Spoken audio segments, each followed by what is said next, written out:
안녕하세요. 정든 고향을 떠나 다른 지역에서 새 출발을 시작한 30대 여자입니다.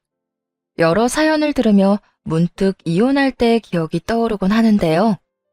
이혼을 할 그 당시엔 결혼 생활을 유지하는 것보다 혼자 사는 것이 100배는 더 나은 선택이란 걸 누구보다 잘 알면서도 문득 겁이 나더군요. 그렇다고 해서 이혼 자체를 망설이거나 하진 않았습니다. 충분히 생각하고 내린 결정이만큼 미련이나 후회란 감정은 전혀 없었으니까요. 그러면 도대체 어떤 일을 겪었기에 사연까지 보내 하소연을 하게 되었는지 이야기 한번 들어보실래요? 연애 시절 남편을 한마디로 설명하자면 착한 사람 그 자체였습니다. 그 선하고 착한 모습이 좋았고 그래서 결혼까지 하게 된 것이었는데 막상 결혼을 하고 나니 이 남자는 착한 것을 넘어 멍청하다는 생각이 들 정도로 남에게 싫다는 말 한마디를 못하는 사람이더군요. 한 번은 이런 적이 있었어요. 회사는 달라도 늘 함께 출근길에 나서곤 했는데 하루는 급한 일이 있다며 남편이 저보다 일찍 집을 나섰죠. 남편을 배웅하고 나서 마저 준비를 하고 집을 나오는데 남편이 엘리베이터 안에서 열린 버튼을 누른 채 발만 동동 구르고 있더라고요. 여보, 지금 뭐해? 급히 처리해야 할 일 있다고 먼저 나갔잖아. 왜 엘리베이터를 잡고 있어?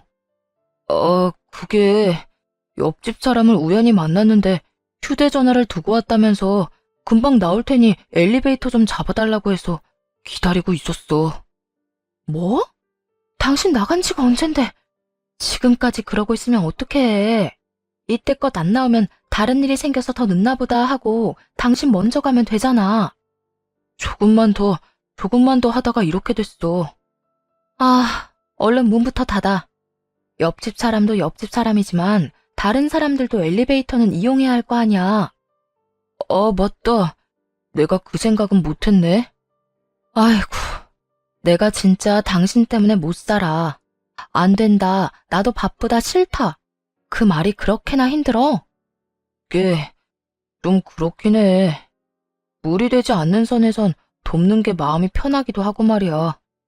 이렇듯 고구마를 통째로 삼킨 듯 답답한 구석이 있는 사람이었습니다. 연애 시절에는 생각지도 못했던 모습이었네요. 회사에서 보내는 시간을 제외하고는 늘 붙어 지내니 그제야 보이기 시작했던 것이었죠. 그런 남편이 답답하긴 했지만 남에게 피해를 주는 것은 아니니 될 수 있으면 잔소리는 하지 않으려 했습니다. 그런데 그렇게 참고 살다 보니 남에게 피해를 주진 않는데 제게 피해가 생기더라고요. 여러 가지 문제가 있긴 했지만 그중 가장 큰 문제는 바로 시동생 부부에게 돈을 빌려주고 있단 것이었어요.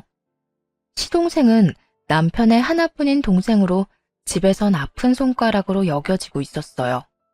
결혼은 어떻게 하긴 했지만 생활력이라곤 전혀 없는 그런 사람이었습니다. 생활력이 없는 남자가 책임감이라곤 있을 리 없었고 그런 남편과 함께 사는 동서가 마땅한 직장도 없이 고군분투하는 모습이 안쓰럽긴 했었어요. 하지만 그렇다고 해서 제 남편이 그 집안까지 책임져야 한다는 생각은 전혀 해본 적이 없는데 남편은 저도 몰래 동서에게 돈을 빌려주고 있더라고요. 그 사실을 알게 된 건 우연히 남편과 월급 이야기를 하면서였어요. 당시 저흰 돈 관리도 따로 각자 적금도 따로 들며 일절 상관하지 않고 지냈거든요. 그런데 돈 이야기가 나오며 자연스럽게 대략적인 월급과 적금 규모, 주요 지출에 관해서 공유했죠. 지속적이진 않았지만 생활비가 늦어지기도 했고 못 보던 카드를 쓰는 것도 봤던 터라 겸사겸사 이야기를 나눠본 것이기도 했고요. 당신 적금은 들고 있어? 우리 돈 관리는 따로 해도 조금씩 적금은 꼭 들기로 했었잖아. 그게 한동안 넣긴 했었는데 요즘에 여유가 없어서 못 모으고 있어. 당신 월급이 나보다 많잖아. 난 부모님 용돈 조금 챙겨드리고 생활비 내고 내 용돈 빼놓고 적금 드니까 힘들진 않던데. 어디에다가 돈을 그렇게 쓰는 거야?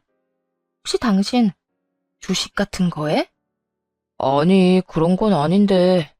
사실은 재수 씨가 돈을 좀 빌려가서 여유가 없네. 어? 동서가? 얼마나 빌려줬길래 그래?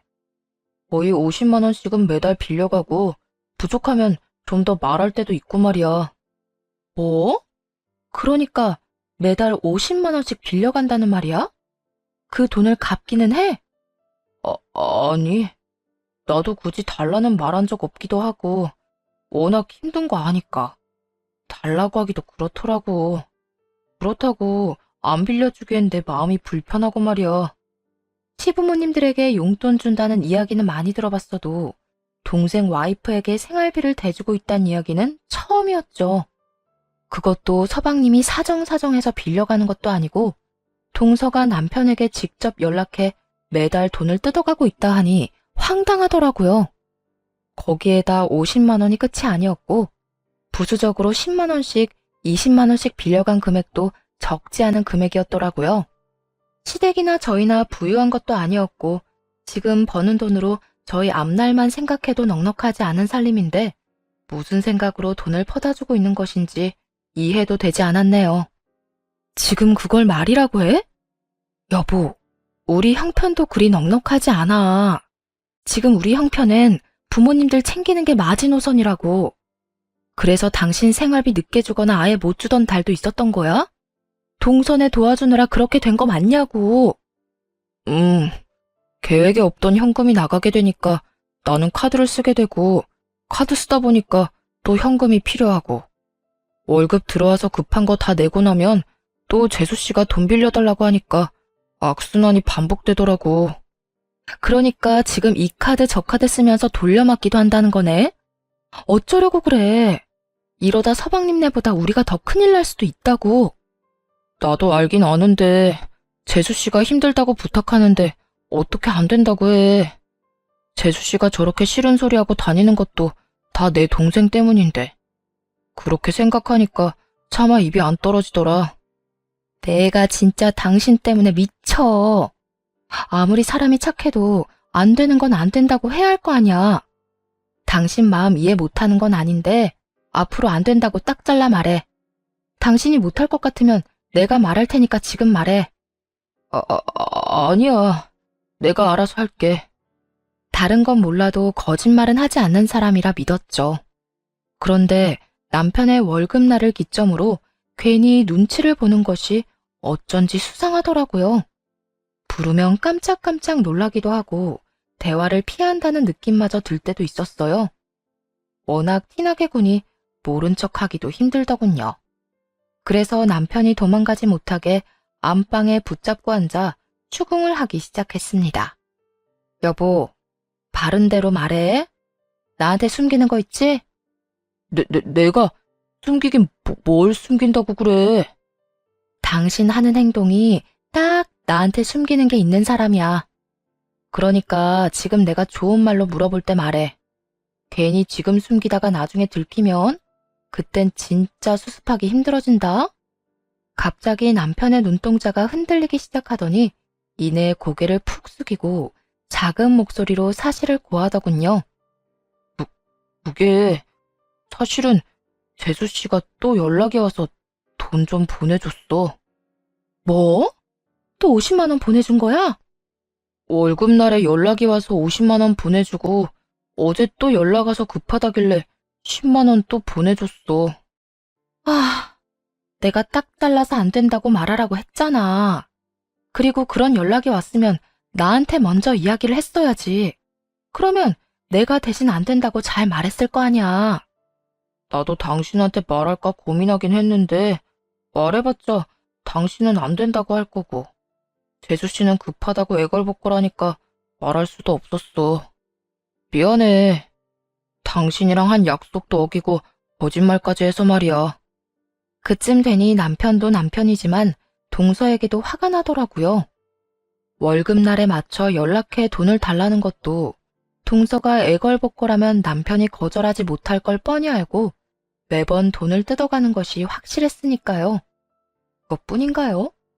매달 뜯어가는 50만 원도 모자라 야금야금 얻어가는 돈도 점점 쌓이고 있으니 속에 천불이 나고도 남을 상황이었습니다. 아니야, 당신이 무슨 잘못이 있겠어. 당신이 어떤 사람인지 뻔히 알면서 당신한테 그런 일을 시킨 내 잘못이지. 그냥 내가 해결할 테니까 당신은 잠자코 있어.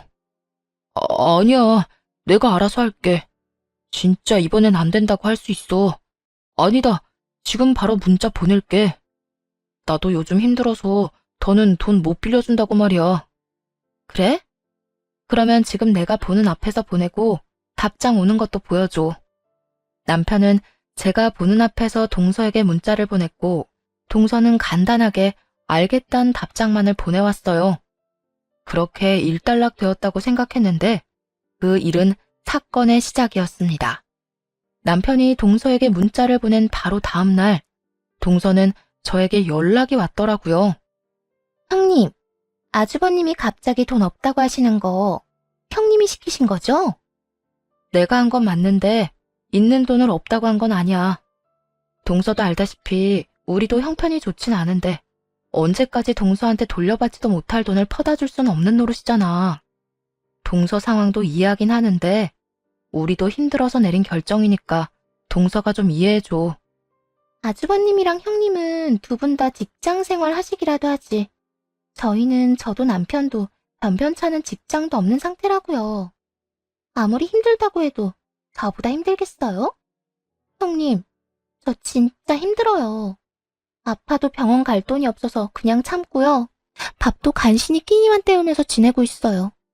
생활비도 못 주는 남편이랑 사는 제가 같은 여자로서 불쌍하지도 않으세요? 안쓰러운 마음이야 늘 있지. 동서 혼자 고생하면서 사는 것도 잘 알고 말이야. 그래서 동서한테 미안한 마음이 없잖아 있긴 한데 매달 50만 원씩 받아가는 건 우리한테 부담이 되긴 해. 그거 말고도 급하다면서 10만 원씩 20만 원씩 빌려갔다면서? 우리 남편도 돈 갚으라고 재촉할 사람도 아니고 동서가 갚을 수 있는 상황도 아닐 거고. 이런 말까지 하게 돼서 미안. 그런데 우리도 더는 힘들어서 못 빌려줄 것 같아. 곡소리를 하며 감정팔이하는 것이 먹히지 않는다 싶었는지 동서는 짜증 거 화를 섞어내며 최악의 수를 두기 시작하더군요. 물론 저에겐 전혀 통하지 않긴 했지만요. 형님, 저도 이런 말까지 하기 싫었는데 제가 이때까지 능력도 없는 남편이랑 살 수 있었던 이유가 뭔지 아세요? 그나마 착한 아주버님이 여러 방면으로 도와주셔서 희망을 갖고 참고 살 수 있었던 거예요. 그런데 형님이 중간에서 입김 넣어서 도움이 끊기게 되면 제가 어떻게 하겠어요? 하는 수 없이 이혼까지 하게 될 텐데 그 후폭풍 형님이 책임질 수 있어요? 나 하나 때문에 동서네가 이혼이라도 하게 되면 어떻게 하나? 이딴 바보 같은 걱정은 전혀 되지도 않았어요. 그저 동서의 뻔뻔한 태도와 어처구니 없는 그 생각으로 인해 저와 남편을 얼마나 호구로 여기고 있는지 깨닫게 되었죠. 남편 같은 사람과 산다고 저를 바보 멍청이로 아는 것도 아니고 이참에 확실히 짚어줘야 할 것 같더군요. 이혼? 동서가 그런 말하면 내가 걱정이라도 할 줄 알았어? 이혼을 해도 동서가, 이혼녀가 돼도 동서가 되는 건데 냉정하게 말하면 나하고는 아무 상관없는 일이잖아. 물론 내가 책임질 일도 아니고. 형님 이제 보니까 정말 모진 분이네요. 다른 것도 아니고 그까지 푼돈 때문에 이혼할 수도 있다는데 상관없는 일이라뇨. 에이, 그까지 푼돈은 아니지. 50만 원씩 1년이면 600만 원이야. 거기에다 동서가 어쩌다 한번 빌려가는 것도 아니고 매달 적게는 50만 원, 많게는 100만 원씩 빌려가는 달도 있던데 그게 어떻게 푼돈이야? 그 돈이면 우리 집 한 달 생활비하고도 남아. 그거야 제가 정말 너무 힘드니까 신세 좀 진 거라고요. 가족끼리 돕고 사는 거잖아요. 잘 돼도 다 함께 잘 돼야 좋은 거지. 형님네만 잘 먹고 잘 살면 끝인가요? 남들이 들으면 큰 오해하겠다, 동서. 우리 집도 먹고 사는 게 녹록치 않아. 버는 돈으로 양가 부모님도 챙겨야 하지, 살림도 꾸려나가야 하지. 지금처럼 내 남편이 동서네까지 돕고 살다간 다 함께 잘 먹고 잘 사는 게 아니라 다 함께 망해버리고 말 거라고. 그러니까 동서네 생활비는 서방님한테 말하든 그것도 안 되면 어머님께 도움을 구해. 이것도 저것도 다 싫으면 동서라도 일자리를 구하든가. 예전에야 임신할 거라고 일까지 그만둔 거였지만 지금 형편에 임신 계획할 리도 없을 거고 언제까지 두 사람 다 놀고 먹으면서 우리한테 생활비 뜯어갈 거야? 뜯어가다뇨. 엄연히 빌려간 거라고요. 빌린다는 말뜻을 몰라?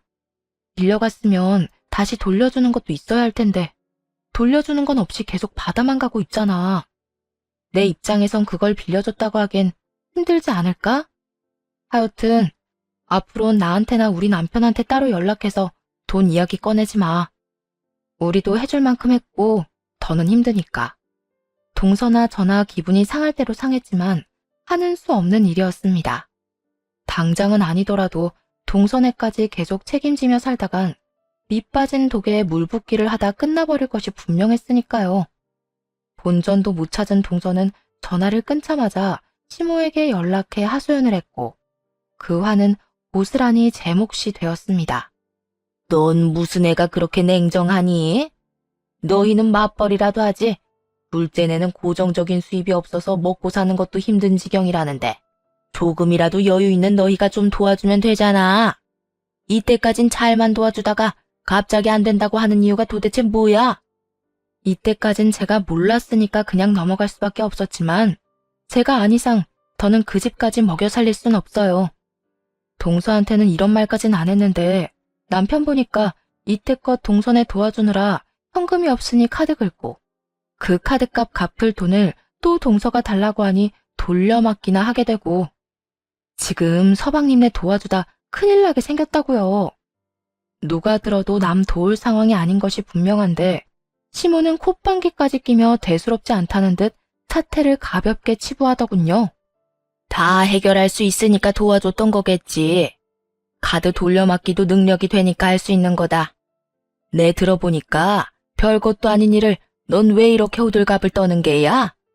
둘째네 도와줘서 큰일 나는 게 아니라 네 호들갑 때문에 큰일이 나겠어. 하여튼 너희 집에서 도움 안 주면 당장 이혼하겠다고 둘째 난리 부리던데.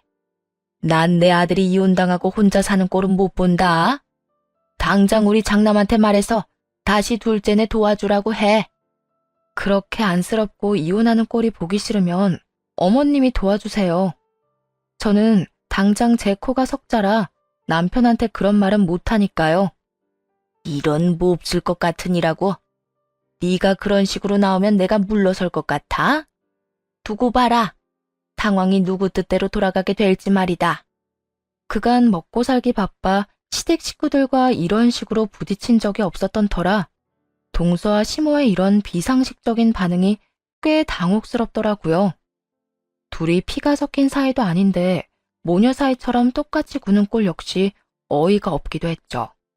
시모와 동서가 아무리 모의작당을 한다 해도 그래도 당사자인 남편이 제 편이니 크게 신경 쓸 필요가 없을 거라 생각했는데 그게 아니었습니다. 동서와 시모에게 연락을 받고 집으로 온 남편은 더는 제 편이 아니더군요. 저를 보자마자 화를 내기 시작하는데 남편의 그런 모습은 또 처음이라 말문이 다 막히더라고요. 여보, 재수씨 일은 내가 알아서 한다고 했었잖아. 당신이 시키는 대로 문자도 보내고 다신 돈도 못 준다고 했으면 됐지. 왜 재수씨하고 통화까지 한 거야? 그렇지 않아도 내 동생 때문에 힘든 사람 나도 도움 못 주게 돼서 미안해 죽겠는데. 그리고 우리 엄마하고도 통화했다면서? 괜히 걱정하게 왜 엉뚱한 말까지 다 한 거야. 당신은 당신밖에 몰라? 아니면 친정일 아니라고 이딴 식으로 해결해 본 거야? 남편의 말 그 어디에도 저에 대한 생각은 전혀 없더군요. 그저 다른 사람 걱정하기 바쁜 남편의 짜증을 듣고 있는데 그제야 정신이 확 들며 화가 나더라고요. 하루 종일 동서 시모와 말다툼을 하느라 정신적으로 힘든 상황인데 이야기를 듣지도 않고 물불 가리지 않고 화를 내는 모습을 보면서 더는 내가 사랑하던 그 남자가 아니구나. 실망감이 덮쳐왔어요. 다른 건 몰라도 저렇게까지 화를 내는 사람이 아니었는데 말이에요. 당신 지금 나한테 화내는 거야? 내가 뭘 잘못했다고 나한테 화내? 동서랑 통화한 거? 내가 먼저 전화 걸어서 뭐라고 한 것도 아니고 동서가 전화 와서 우는 소리 하길래 좋은 말로 우리도 힘들어서 안 된다고 했어. 그런데 동서가 이혼 이야기까지 꺼내면서 화내는데 나라고 참고 있었어야 해? 그리고 어머님도 마찬가지야. 동서가 어머님께 뭐라고 했는지 나한테 먼저 전화 와서 화내고 난리 부리셨어. 아무리 좋게 설명해도 안 되길래 당신이 지금 어떤 상황인지 설명해 준 것뿐이고, 아무리 좋게 말해도 화부터 내는 사람들한테 내가 천사도 아니고 시종일관 좋은 소리가 어떻게 나와. 아무리 그런 상황이었어도 당신이 한 번 더 참아줬어도 되는 거잖아. 꼭 이렇게 여러 사람 속상하게 만들었어야 했어? 당신은 내 속 타들어가는 건 안 보여? 나도 속상해. 나도 힘들다고. 어떻게 된 게 남편인 당신한테 나는 안중에도 없어? 내 심정은 어떤지, 내가 무슨 말까지 들었는지 그런 건 전혀 궁금하지도 않아? 다른 사람 신경 쓰면서 걱정하기 전에 나부터 살펴봐야 하는 게 당연하잖아. 당신은 엄마나 재수 씨보단 강하고 살만하잖아. 두 사람 다 정신적으로 많이 힘든 사람들이야. 상황은 말할 것도 없고. 그런 사람들부터 걱정하는 건 당연하지. 당신도 가족이지만 엄마도 재수 씨도 내 가족이니까 말이야. 내가 강해? 살만해? 당신 눈엔 내가 그렇게 보여? 당신 대신 양갓집에 용돈 드리고 생활비까지 나 혼자 다 짊어지고 있는데 그게 살만해 보여? 그리고 가족? 그래, 엄연히 가족은 맞지. 그런데 당신이 가장 지켜야 할 가족은 나라고 나. 나는 당신이랑 우리 가정이 그 어떤 일보다 우선인데 왜 당신은 내가 가장 후순위일 수가 있어? 당신은 어떨지 몰라도 난 당신도 중요하지만 다른 가족들도 중요해. 그리고 지금은 다른 가족들이 많이 힘든 상황이니 당신보다 조금 더 신경 쓰고 있는 거고. 아, 그래? 그래서 앞으로 어떻게 하겠단 건데? 당신이 나한테 화내면서 몰아붙일 때는 하고 싶은 말이 있어서 이렇게까지 하는 거잖아. 당신이 그렇게 말하니까 나도 직설적으로 말할게. 나 앞으로는 당신이 뭐라고 하든 내 동생이랑 재수씨 도와줄 거야. 뭐? 그러면 우리 생활은 어떻게 할 건데? 당신 카드값은 어떻게 하게? 내 카드값이야 내가 좀 더 아껴 쓰면 되고, 우리 생활비는 당신이 다 내면 되잖아. 당신이 재수씨처럼 노는 것도 아니고 직장 생활하는데 뭐가 걱정이야? 호구짓은 혼자 하면 되지 저까지 끌어다 호구짓을 시킬 작정이더군요. 정말 피치 못할 사정으로 생활비조차 벌지 못하는 상황이라면 저 역시 기꺼이 도우라고 했을 겁니다. 온 가족이 저만 인정머리 없는 사람으로 몰아가는 것이 싫기도 하지만 무엇보다 남편이 번 돈으로 남편이 그렇게 하고 싶다고 하니까요. 하지만 앞서 말씀드렸다시피 서방님은 몸이 불편해 일을 못하는 것도 아니었어요. 힘든 회사 생활을 견딜 만큼 인내심이 강하지도 않았고 그렇다고 책임감이 있는 사람도 아니었을 뿐더러 게으르기까지 했죠. 동서도 마찬가지였죠. 하다못해 단기 알바라도 구하면 급한 생활비는 벌 수 있는 상황이란 걸 모르진 않을 텐데 그저 놀고 먹으며 남편에게서 나오는 생활비만 바라고 있었으니 도와줄 생각이 전혀 들지 않는 것이 당연했습니다.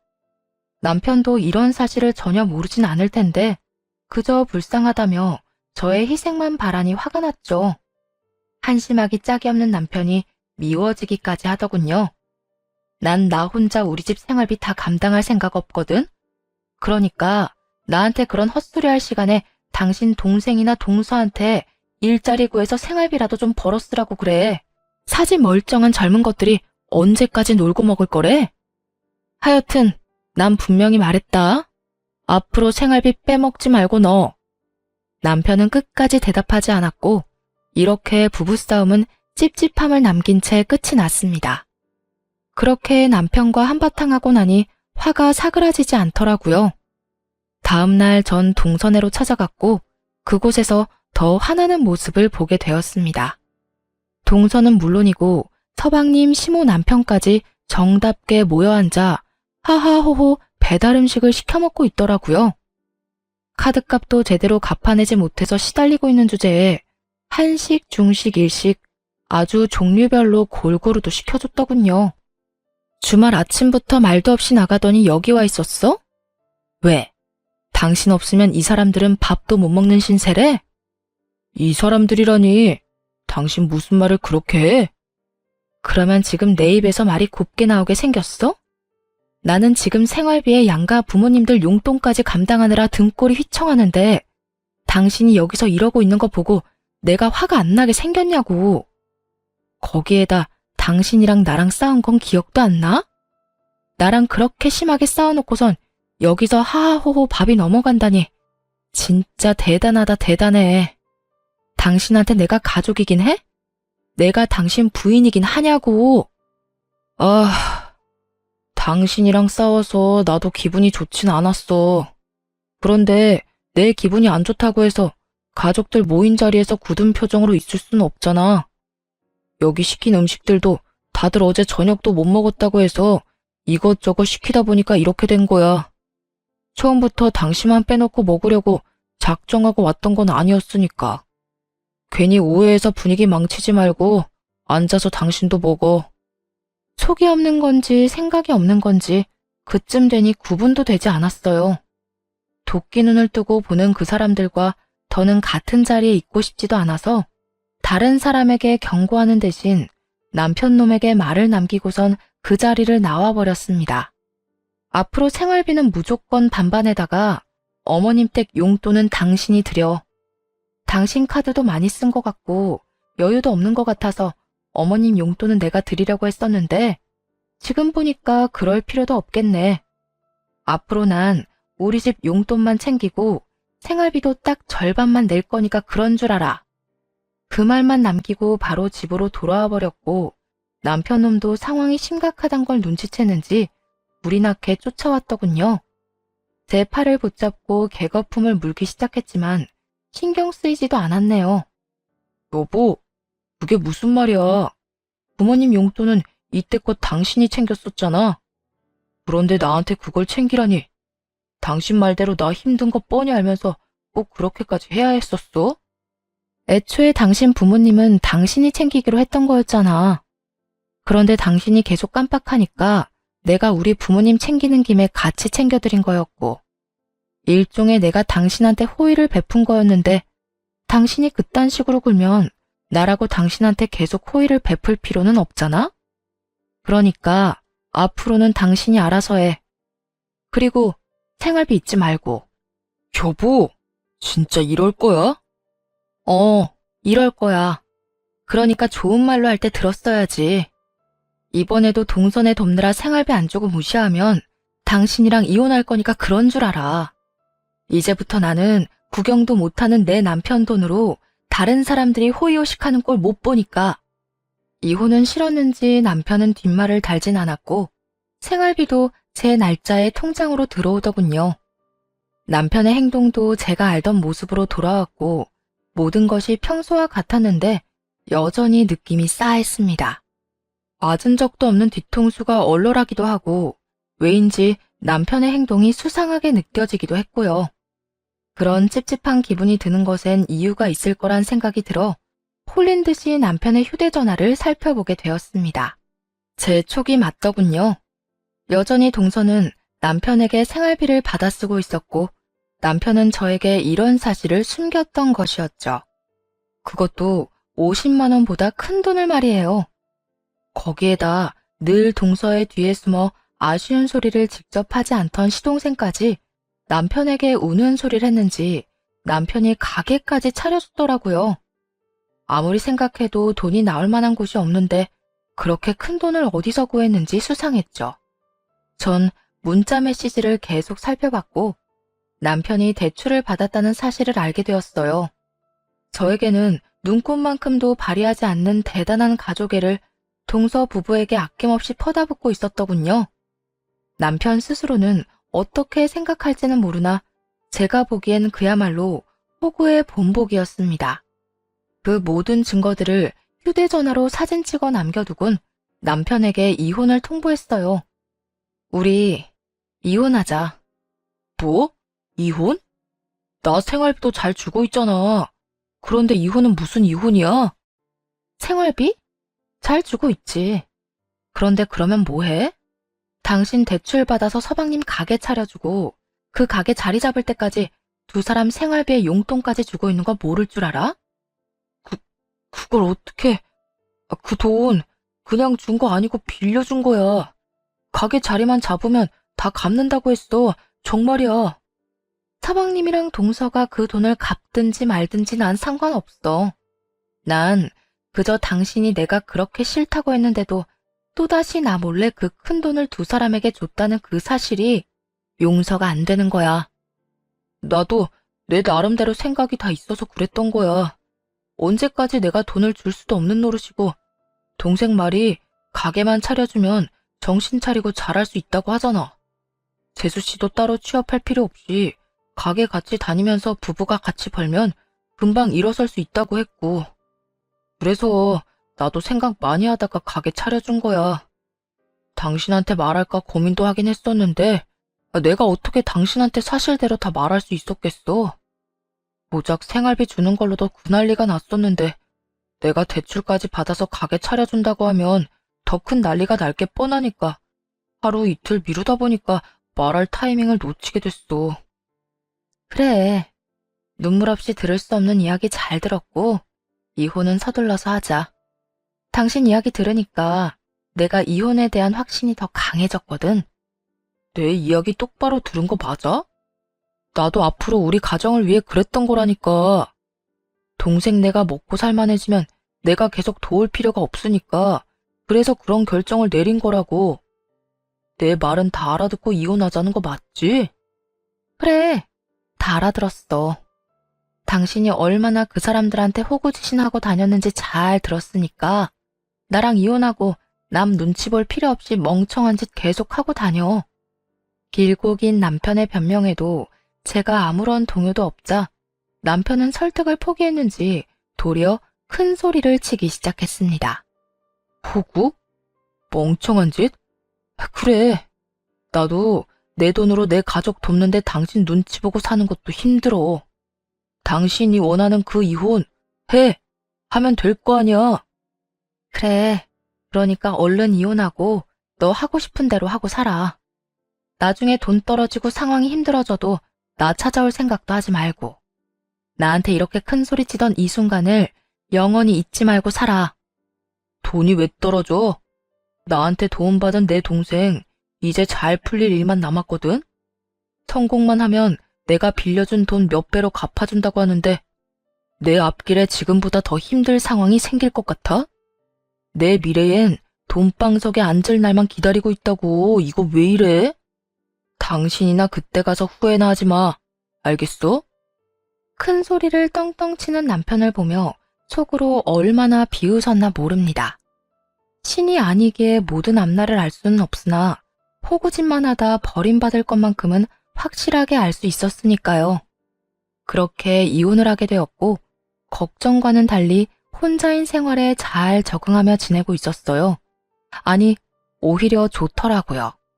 함께 사는 것이 지옥이었다면 이혼하고 난 후의 생활은 천국과도 같았습니다. 유난히 바쁘게 지냈던 1년이 지나고 잊고 살았던 전 남편이 찾아왔더군요. 돈방석을 외치며 자신감 넘치던 모습과는 달리 한쪽 다리엔 깁스를 하고 있었는데 때가 꼬질꼬질한 것이 행색이 말도 못할 정도였어요. 갑자기 무슨 일로 찾아온 거야? 행색은 또 왜 그런 거고? 동생이 잘 먹고 잘 살게 해줄 거라고 하더니 뜻처럼 잘 안 됐나 봐? 한껏 비꼬는 말에 전 남편은 고개를 푹 숙이고 그간 있었던 일을 설명하기 시작하더군요. 그게 당신이랑 헤어지고 동생이랑 재수씨 뒷바라지하는 게 만만치 않더라고. 그래서 회사 마치고 배달 아르바이트까지 해서 돈이란 돈은 다 쏟아부었는데 오토바이 사고가 났어. 그 덕에 다리는 이렇게 되고 입원도 하는 바람에 일에도 지장 생기고 결국 회사에서도 잘리게 됐어. 내가 돈은커녕 빚더미에 앉게 되니까 내 말이라면 끔뻑 죽던 가족들이 내 연락은 다 피하더라. 동생네는 가게 처분하고 이사까지 가버리고 엄마는 집에 찾아가도 문도 안 열어줘. 어떻게 우리 가족이 나한테 그럴 수가 있어? 당신은 이해가 돼?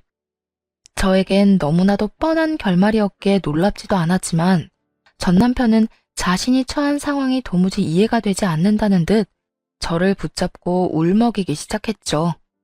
이혼을 할 때나 저를 붙잡고 울려고 하는 그 순간이나 한심하기 짝이 없는 모습이었습니다. 나한테 위로라도 바라고 찾아온 거야? 그러게 내가 그랬잖아. 멍청한 호구짓은 혼자 하라고. 그땐 나를 피도 눈물도 없는 사람 취급하더니 이제 와서 내 말이 맞는다 싶으니까 날 찾아온 거야? 하소연할 곳이 그렇게나 없었니? 그래, 당신 말이 다 맞았어. 내가 호구였고 내가 멍청했어. 이렇게 되고 나니까 주변에 사람이 진짜 없더라. 그나마 나를 가장 믿어주고 사랑해줬던 사람이 당신인데 당신마저 내 아니란 판단 때문에 놓쳐버리고 이제 와서 이런 말 하는 거 늦은 거 아는데 그래도 이 말은 꼭 하고 싶었어. 미안해. 그땐 내가 진짜 미안했어. 난 당신한테 그딴 사과 같은 거 바란 적도 없으니까 괜히 찾아와서 쓸데없는 짓 하지 말고 가. 난 이혼한 전 남편이랑 이러고 마주보고 있는 자체가 싫은 사람이니까. 그러지 말고 화 좀 풀어. 내가 이렇게 사과도 하는데 다 지난 일이잖아, 응? 1년이나 지났는데 언제까지 나 미워하면서 살 거야? 나 당신한테 화 같은 거 안 났어. 아니, 그 어떤 감정도 없다는 말이 더 정확하겠네. 난 당신이란 사람이랑 이혼하는 그 순간부터 내 인생에서 당신은 없는 사람으로 치기로 했고 그렇게 살았어. 그저 지금은 우연이라도 마주치기 싫은 사람 중 하나일 뿐이라고. 제 뜻은 차고 넘치게 전달했다고 생각했는데 전 남편은 희죽희죽 미소를 보이며 너스레를 떨기 시작하더군요. 마치 제가 마음은 그렇지 않은데 겉으로 내보이는 것만 전 남편을 원망하고 싫어한다는 듯 말이에요. 당신보다 내가 더 당신을 잘 아는데 그게 다 아직 앙금이 남아있어서 그런 거라니까. 내가 앞으로 살면서 그 앙금 다 지울 수 있도록 노력할게. 그러니까 우리 다시 잘해보자. 당신이 싫어하던 우리 가족들이랑 연도 다 끊겼고 예전처럼 그런 일 반복될 일도 없어. 이젠 아무 걱정 없이 당신 바람대로 우리 둘만 생각하면서 그냥 행복하게 살기만 하면 돼. 어때? 당신도 좋지? 남루한 차림으로 와서는 행복하게 살자는 말을 하니 웃음만 나오더군요. 하물며 자기 입으로 회사도 잘리고 빚더미에 앉게 생겼다고 성실하게 설명까지 해놓고선 말이에요. 호구짓으로 이혼하고 인생까지 말아먹은 놈이 저까지 호구를 만들기 위해 찾아온 것이 분명했습니다. 좋을 리가 있겠니? 그 말 하러 온 거면 행색이라도 좀 꾸며서 오든지. 그럴 형편이 안 되면 빚더미 말이라도 하지를 말았어야지. 자기 무덤 자기가 다 파놓고 그 무덤에 같이 들어가서 눕자고? 지금 내 삶도 난 충분히 만족스러운데 당신이 뭐라고 그 무덤에 같이 들어가겠어? 난 전혀 그럴 생각 없으니까 인생 말아먹으려면 혼자 말아먹어. 너 싫어서 이혼까지 한 나 찾아와서 이러지 말고. 뻔뻔한 낯짝으로 너스레를 떨던 전 남편은 제가 생각보다 단호해 보이자 역겹게도 눈물을 흘려대며 싹싹 빌기 시작하더군요. 그래, 나 망했어. 완전 인생 말아먹었다고. 당신 말을 진작 들었어야 했는데 내가 다 망친 거야. 그래서 내가 다 되돌려 놓으려고 하는 거잖아. 당신, 나 없이 살 수 있어? 지난 1년간 당신이 보낸 시간이 만족스러웠다고 하긴 했지만 그건 다 당신이 착각하고 있는 거라고. 잘 생각해봐. 우리 결혼 생활 동안에 얼마나 좋았어. 당신도 착한 내가 답답하다면서도 남한테 피해 안 주고 사는 내가 좋다고 나 많이 사랑해줬었잖아. 나 당신이 사랑했던 그때 그 모습으로 돌아가서 당신 옆에서 다시 살고 싶어. 그러니까 제발 나 좀 용서하고 다시 받아주라. 이 말을 듣는데 혼자 돈 때문에 힘들어하며 어떻게 해서든 가정을 지키고자 했던 제 모습이 떠오르더군요. 그와 동시에 분노라는 감정이 저를 휘감기 시작했죠. 그래, 당신은 다른 사람한테는 피해 안 줬지. 그 대신 나한테 피해를 줬잖아. 다른 사람한테는 싫다는 말 한마디를 못해서 빚쟁이가 되어가면서도 나한테는 싫다, 내 마음대로 할 거라고 하면서 날 외면했던 거. 기억 안 나? 지금도 그래. 어떻게 날 찾아와? 어떻게 그 꼴로 날 찾아와서 다시 잘해보자는 말을 할 수가 있냐고. 당신은 그때나 지금이나 날 남보다도 못한 존재로 생각하는 게 분명해. 그렇지 않고서야 나한테 당신 옆에 있어달란 말은 할 수 없을 테니까. 그렇지 않아. 난 그저 이런 상황이 되고 나니까 당신만 생각나고 보고 싶어서 찾아왔던 것뿐이야. 그저 얼굴만 보려고 했는데 막상 보고 나니까 아직까지 이렇게 사랑하는데 왜 우리가 헤어져서 살아야 하나 이런 생각이 들어서 같이 살자는 말까지 나왔어. 그리고 내가 당장 오갈 데가 없기도 하고. 사랑? 당장 오갈 데도 없다는 사람이 사랑 타령이 하고 싶어? 하긴 거짓사랑 타령이라도 해서 내 마음을 흔들고 싶긴 했겠다. 그래야 당신 식구들이 그랬던 것처럼 당신도 내 등에 빨대 꽂고 살 수 있었을 테니까 말이야. 그런데 어떻게 하지? 난 당신이 사랑을 골백 번 들먹여도 아무렇지도 않은데 그냥 당신 입에서 사랑 이야기가 나온다는 그 자체가 좀 역겨울 뿐이야. 그러니까 다신 내 앞에 나타나지도 마. 우린 이미 이혼했고 당신 바람처럼 될 가능성은 전혀 없으니까 말이야. 이혼할 땐 그렇게 단박에 뒤돌아서더니 상황이 급하긴 한 것인지 어떤 말을 해도 전 남편은 그 자리에서 꼼짝도 하지 않고 울고불고 빌더라고요. 그 모습이 제 화를 더 돋우게 되었고 무릎을 꿇고 빌고 있는 전 남편의 목덜미를 잡아 끌어 내쫓아 버렸습니다.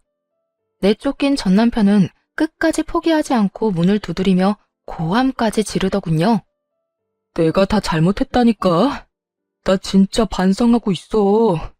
당신이 정 싫으면 쭉 같이 살자는 말은 하지 않을 테니까 내 다리 나을 때까지만 이 집에서 같이 좀 지내면 안 될까?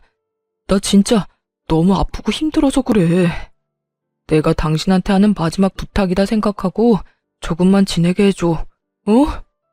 결국 집 앞에서 난동을 부리는 전 남편을 경찰에 신고했고 전 남편은 경찰분들의 손에 끌려갔네요. 끝까지 고함을 지르며 말이에요. 전 남편의 한심한 꼴을 보고 나니 그놈의 식구들은 어떻게 지내는지 문득 궁금해지더군요. 그래서 여러 방면으로 그들이 어떻게 사는지 알아보았고 소식을 전해 들을 수 있었어요. 우선 잘 사는지 못 사는지부터 말씀드리자면 제대로 못 살고 있다고 하더군요. 전 시동생은 전 남편이 준 돈은 이미 다 날려먹은 지 오래고 술까지 입에 대며 폐인처럼 지낸다고 해요.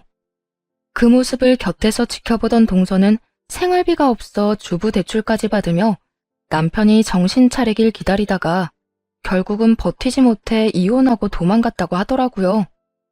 그리고 시모의 상황도 만만치 않았어요. 용돈이 끊기게 되자 노후 생각은 전혀 하지 않고 그간 모아뒀던 돈을 야금야금 써버렸다고 하더군요.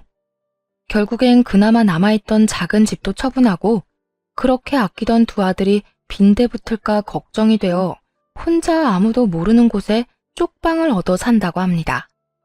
처음부터 끝까지 돈 하나 때문에 가족이든 뭐든 다 배신하고 버리는 것이 누구 하나 다를 바가 없는 인간들이다 생각했네요.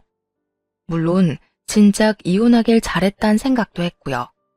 그 후 전 남편은 찾아오지 않았고 3년이란 시간 동안 잘 지내고 있습니다. 회사는 이직을 한 상태인데요. 지역까지 옮기며 이직을 결정한 결정적인 계기는 바로 엄마 때문이었어요. 다 망해버린 전 남편과 전 시댁 식구들의 소식은 통쾌함을 가져다 주긴 했지만 어쩔 수 없이 못난 감정들이 자꾸만 저를 괴롭히더라고요. 원망, 질책, 분노 등 도움이 되지 않는 그런 감정들 말이죠. 거기에다 언제 또 회사나 집으로 찾아올지 모르는 그 사람들 때문에 조금의 불안감도 있긴 했습니다. 이런 제 상황을 눈치챈 엄마가 이런 말씀을 하시더라고요. 딸, 그러지 말고 다른 지역에서 회사 알아보는 건 어때? 너무 멀지도 않지만 그렇다고 해서 너무 가깝지도 않은 그런 곳 말이야. 그곳에서 새롭게 다시 시작한다고 생각하고 차근차근 다시 쌓아봐. 처음엔 물론 힘들겠지만 거기도 사람 사는 곳인데 살다 보면 여기서 그렇게 지내는 것보다 더 좋지 않겠어? 너만 괜찮다면 우리도 너 따라서 이사해도 괜찮고 말이야. 아니야. 괜히 나 때문에 엄마 아빠까지 고향 떠날 필요는 없고 이직이나 이사 한번 고민해 볼게. 그래, 잘 고민해봐. 네 인생이니까 네가 하고 싶은 대로 하는 게 맞긴 한데 엄마가 걱정되어서 그래. 이혼이 보통 일도 아니고. 하물며 전 남편이 그 모양 그 꼴이 돼서 찾아오기까지 했으니 너도 여러모로 걱정되고 신경 쓸 거 아니야. 그러니까 잘 고민해보고 만약에 엄마 뜻대로 할 거면 여기에서 있었던 일은 여기 이곳에 다 두고 떠나. 우리 딸이 이혼 따윈 떨쳐버리고 홀가분하게 훨훨 날아갔으면 좋겠어, 이 엄마는. 결국 고민 끝에 이직을 하며 이사를 하게 되었네요. 고민한 순간들이 아까울 만큼 행복하게 지내고 있습니다. 우선 이직한 회사에서 2년차 때 진급을 하게 되었고요. 다행히 마음 맞는 동료들도 많이 생겨 회사에서 받는 스트레스도 적은 편이에요. 요즘엔 취미로 가죽 공예를 배우고 있는 중인데요. 망치질도 해야 하고 바느질도 힘들긴 하지만 적성에 맞는 것 같아 자격증반까지 도전해 볼 생각이에요. 추후 회사를 그만두고 나면 작은 공방을 차리고 싶은 마음도 있긴 해서요. 미래를 위한 투자이기도 하죠. 결혼 생활을 할 때는 두 사람이 벌어도 하고 싶은 거, 먹고 싶은 거 다 마음 편히 하지 못하고 살았는데 이혼한 지금은 혼자 벌어도 하고 싶은 거, 먹고 싶은 거 정도는 다 하고 행복하려